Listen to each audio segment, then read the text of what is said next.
Hey, what's going on, guys? Welcome back to Holly's Garage. Today we're going to be working on my 78 C20. This one I've swapped the 12 valve Cummins into, but the main issue I'm having right now is the heater core is leaking. So what we'll do, make a quick video of how you change that out in these square body trucks, or mainly it might be a little bit different, but this will be a round headlight truck, so it's at 73 to 79. So just follow along if you're interested in seeing how I swap the heater core out, and hopefully get some decent footage for you. Alrighty, so you might wonder why, if you have coolant leaking into the interior of your truck, and that's probably more than likely the reason is that the heater core is bad. So the heater core is actually, it lives up in there. So what we're gonna do, we're gonna pull the housing off and everything. We gotta go on the other side and unbolt the AC box from the engine compartment, and then basically just pull this whole housing out. The heater core sits inside there, and we'll just pull it out and replace it. So the AC box here,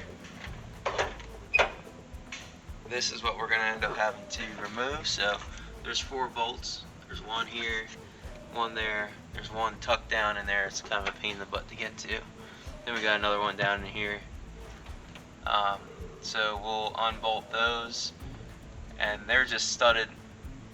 They're studded through from the other side. So then the other box will just slide back off of it.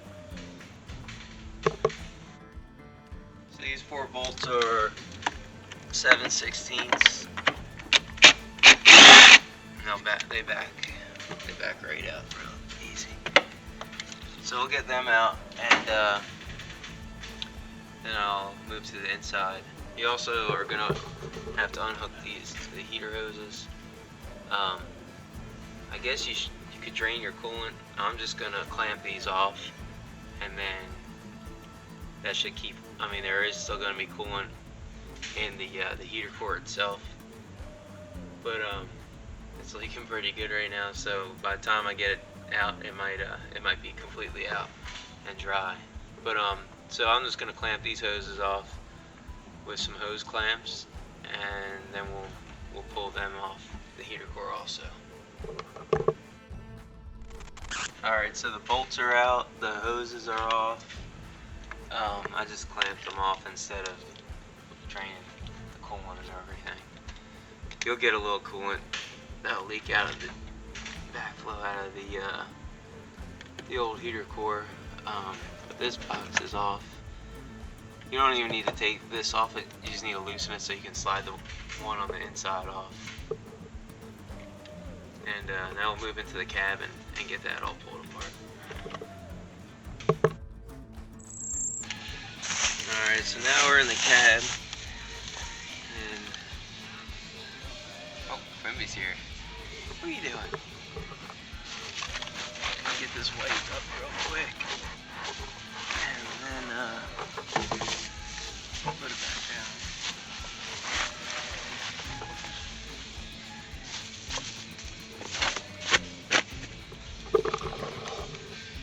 Alright, so what we'll need to do, get all the junk out of the way.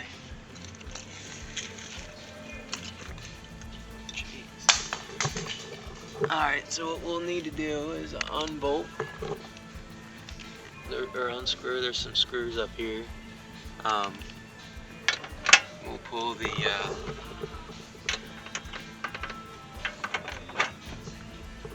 glove box off, and then we'll slide the whole housing out. Simple as that. Right, Quinn? Am I boring you? Alright, so we got all the bolts out, and all that just slid right out.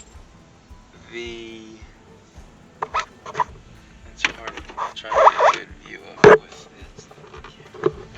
On the top here, there's a lever that adjusts the heat, opens the door in there.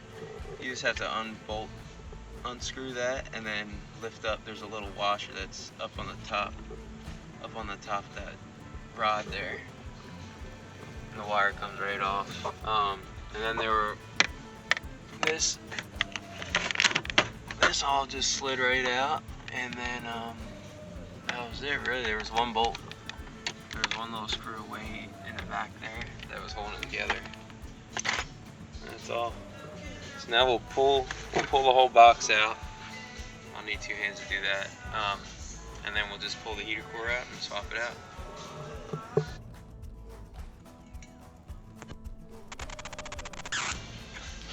Here's the old one that's in there. So what we'll do, just unscrew these, and you might as well check the rubber and all that on this vent door. Make sure it's clean in there, fairly clean.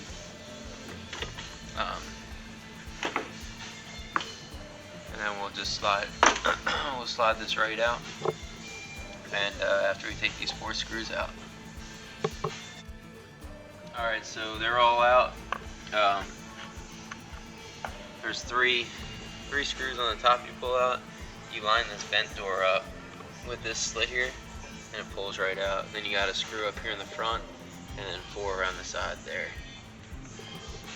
Then once you get that unbolted, there's a bracket here, another bracket, and that just holds the heater core on there. This is the old one.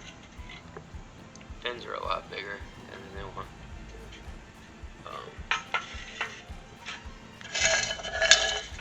And it seems bigger overall than the new one, but I guess it doesn't matter. So we'll just all stick it all back together, and then maybe we'll have some good heat without leaks in the cab. Alright, so I had to run out and go grab this one, which I got really lucky that they had one over at Napa, and because no one stocks these anymore. So this one is an exact match. See this side here? It's square.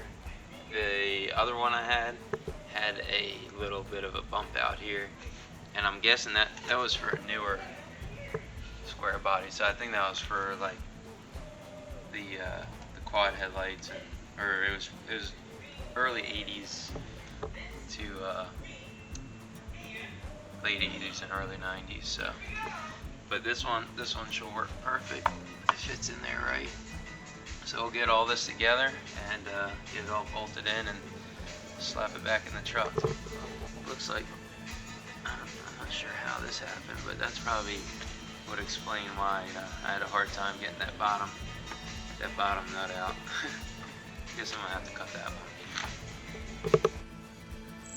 There's these 2 brackets here. So we got those on there. And then we just take this, shut my phone off real quick, and she slides in there just like this. Just gotta make sure that this flapper slide right in there. That's it. Everything just slides right in. You put this bolt or these screws in, 1, 2. There's one in there, 3, 4. Then you have a 5th one here, and it's back in there ready to go.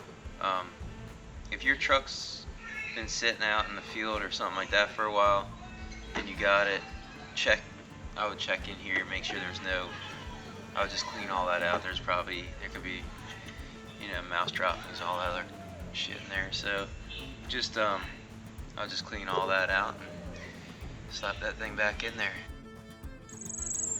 Alright, so we're gonna reinstall it.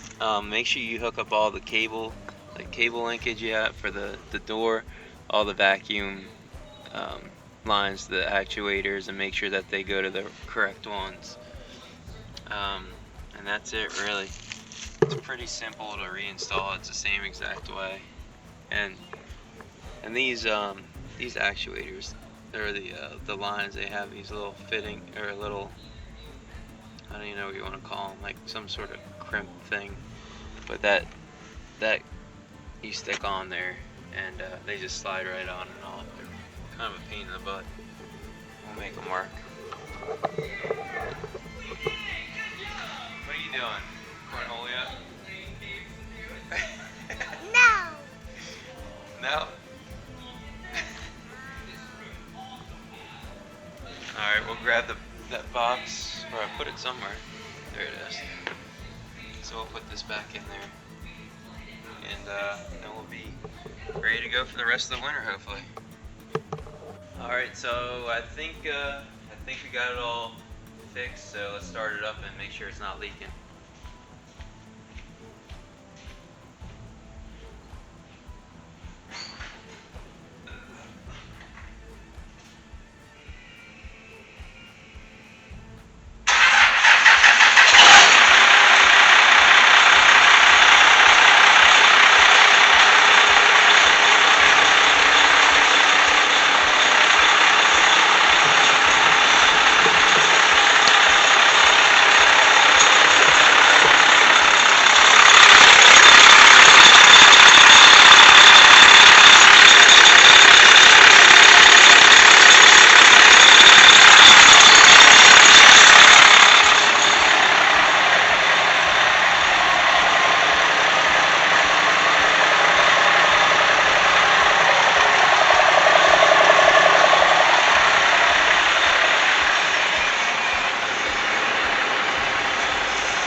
Well, looks like it's good to go.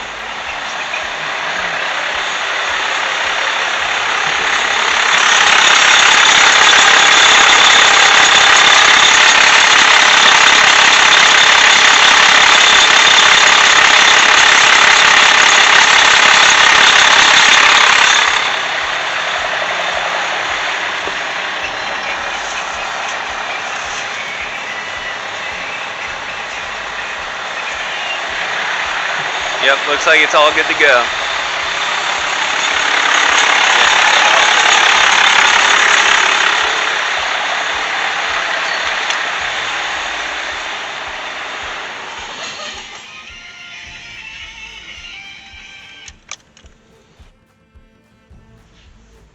So it looks like we got it all figured out. Replaced the heater core and it's good to go. So if you have issues with the with any Squarebody heater core leaking, they're basically about the same. It's a real simple job. It's a little tight sometimes under the dash, but besides that, that's going to be your toughest part. But yeah, so she's good to go now. Now I can mess with something else. But if you like what you saw, or you want to see other videos of some other projects I got going on, I hopefully will get the fuel system and everything sorted out on this LS swap square that I have, and then get that thing running. That way I can move it out of the shop for a little while. But if you like what you saw and you want to see more, just feel free to like and subscribe. And thanks for tuning in to Holloway's Garage. You guys have a good one.